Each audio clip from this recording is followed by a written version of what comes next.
The civil war in Lebanon, a country now torn in two by the vicious battle for supremacy between Christians and Muslims. What you're watching now is the final phase of the battle for the hotel district on the Beirut seafront.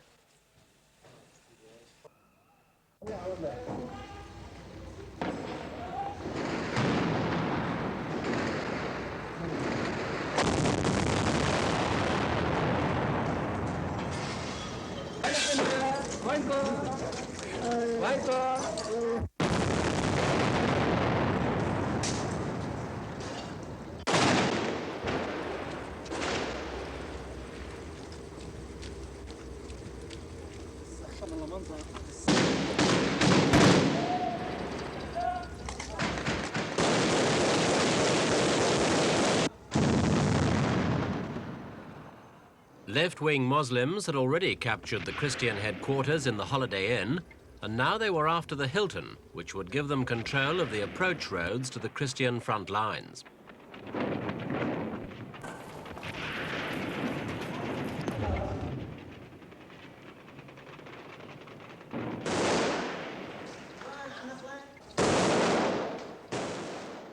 After winning control of the ground floor and fighting a fierce battle to gain the other floors in the face of stiff resistance from Phalangist gunmen, the Muslims finally gained the victory that gave them control of the port area and a stranglehold on most of the city. The cost on both sides was high.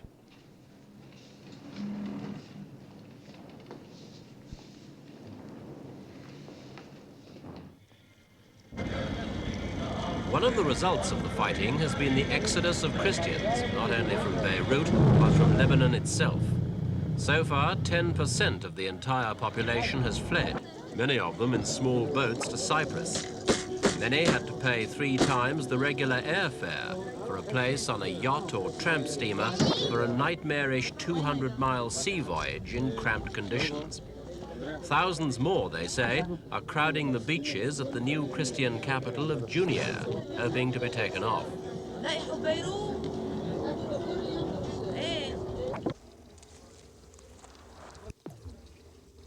The greatest paradox in Beirut today is that the politicians constantly talk of peace. The last peace, negotiated by the Syrians, began on January the 22nd and lasted for 7 weeks. For the ordinary people, it was a welcome relief in a year of fighting, a time for clearing the damage and stocking up with provisions in preparation for the day when the fighting would, as they all knew, flare up again.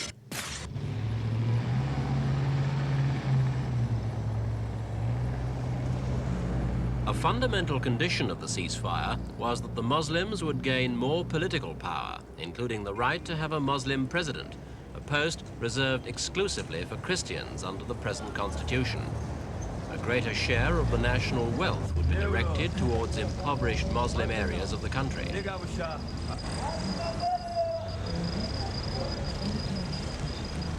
When it became clear that little or nothing was being conceded, the ceasefire broke down.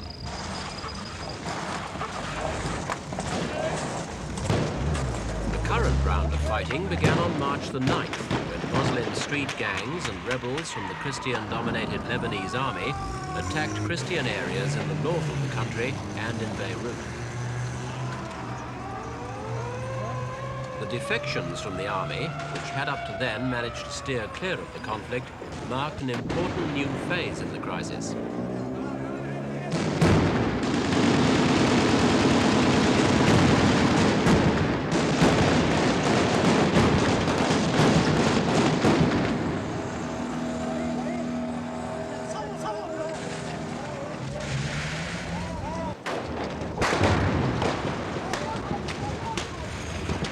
The first defections happened early in the ceasefire, when a small band of Muslim soldiers, led by Lieutenant Ahmad Khatib, deserted their posts on the Israeli border, complaining that the officer corps was too sympathetic to the Christian cause. Lieutenant Khatib is now spearheading the Muslim units, trying to gain control of the Christian villages in the Mount Lebanon area above Beirut. Like most Muslims, he can't see an end to the fighting until President Suleiman Frangieh, a Christian, resigns. I think in Matan and in Beirut and most of the Lebanese country, there is fire now to oblige the president, Sulaiman Frangieh, to resign. I think there is no solution. The only solution now is to oblige Sulaiman Frangieh to leave his authority.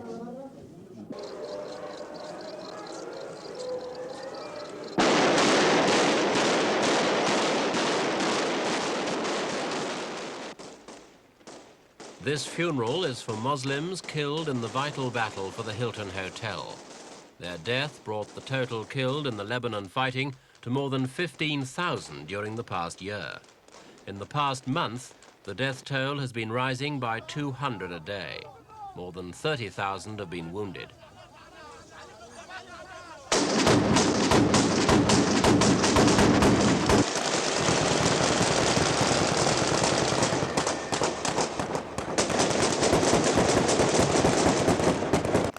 The rapidly deteriorating situation in the Lebanon was a serious blow in prestige to President Assad of Syria, who had launched a major diplomatic peace initiative last year. Assad's embarrassment was made worse by the failure of the Syrian-trained Lebanese Arab army of 10,000 men to keep the peace. Whilst Assad's peace initiatives were welcomed on all sides, everybody was also wary of his military moves, which could have caused the civil war to expand into a full-scale Middle East conflict. If Syria were to launch a full-scale military offensive, then almost certainly Israel would do the same. 2 weeks ago, Syria alarmed left-wing Muslims by apparently lending support to an attempted coup by the military governor of Beirut, Brigadier Aziz Akhdab. Akhdab seized a radio station and announced he was dismissing President Sulaiman Frangieh from office. When Frangieh refused to go, the coup failed, and the rebel army decided to remove Frangieh by force. Frangieh is regarded by his opponents as a prime cause of the conflict, a right-wing Christian who broke with the non-partisan traditions of his office and discriminated against the Muslims. The left-wing Muslims, the Palestine Liberation Organization, and the Syrians all demanded his resignation as a means to peace. Frangieh agreed to go before his 6-year term was up in September, but only if Parliament appointed a successor. Despite a long-standing personal friendship, Assad wanted Frangieh out peacefully because he was no longer in control of the country, and there was the real threat of Israeli intervention. The PLO, afraid of too much Syrian involvement, wanted a peaceful transfer of power to preserve their unrestricted status in Lebanon. But the left-wing Muslims were tired of Frangieh's broken promises and mounted an offensive on the presidential palace on the outskirts of Beirut. Assad's response to the Muslim advance was immediate. He sent in units of the Palestine Liberation Army and guerrilla forces to head off the Muslims' two-pronged attack. Although their advance was halted, the Muslims still managed to bombard the palace with shells, forcing Frangieh to flee to the northern coastal town of Junia, which then became the capital of the Christian enclave.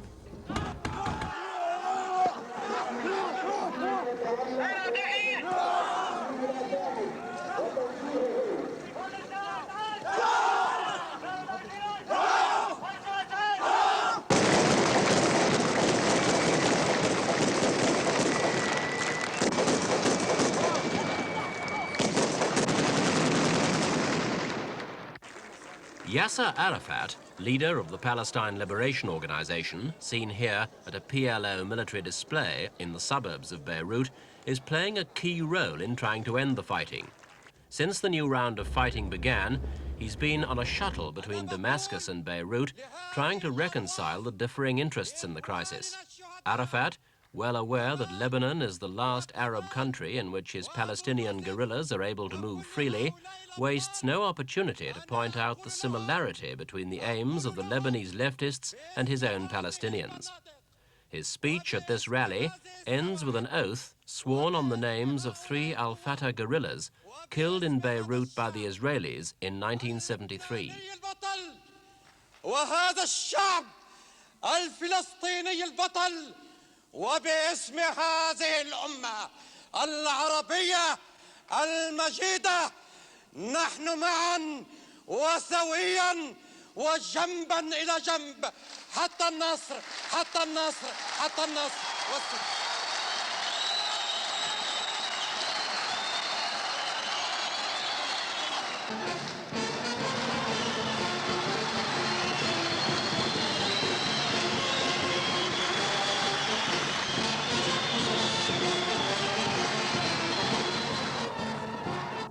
Camel Jumblatt emerged during the past few weeks as the single greatest obstacle to peace in the Lebanon.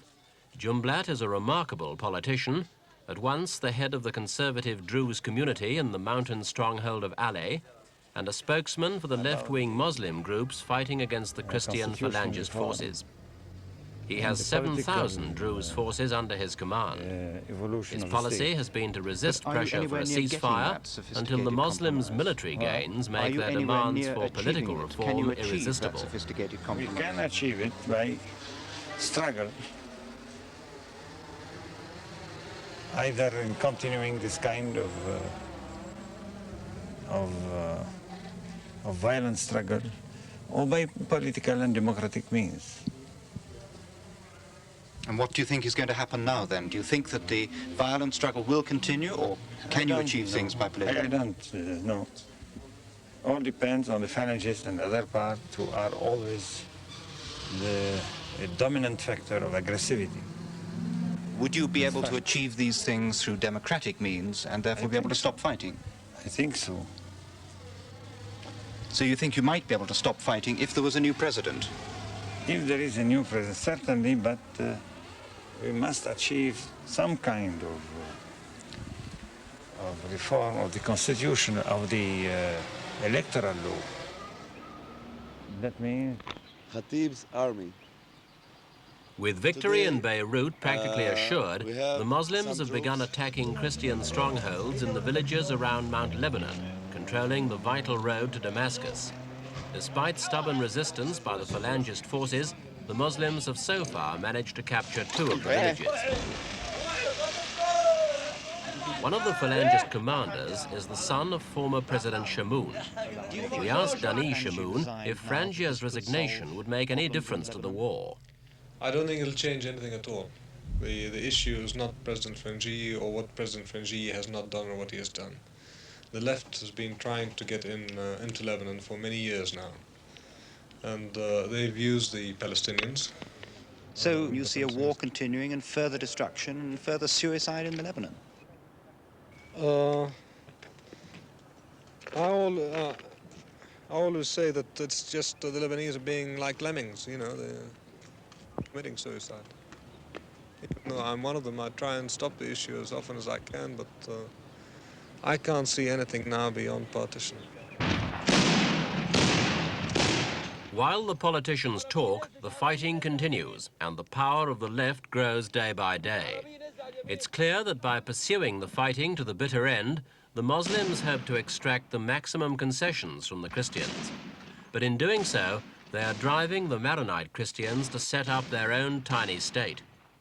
The prospect for partition, as Dani Chamoun has said, has never been nearer. And with thousands of Syrian and Israeli troops massing on its borders, Lebanon's future is as uncertain as ever. Before 4 o'clock this afternoon, we can be in Tarshish. There is a road which going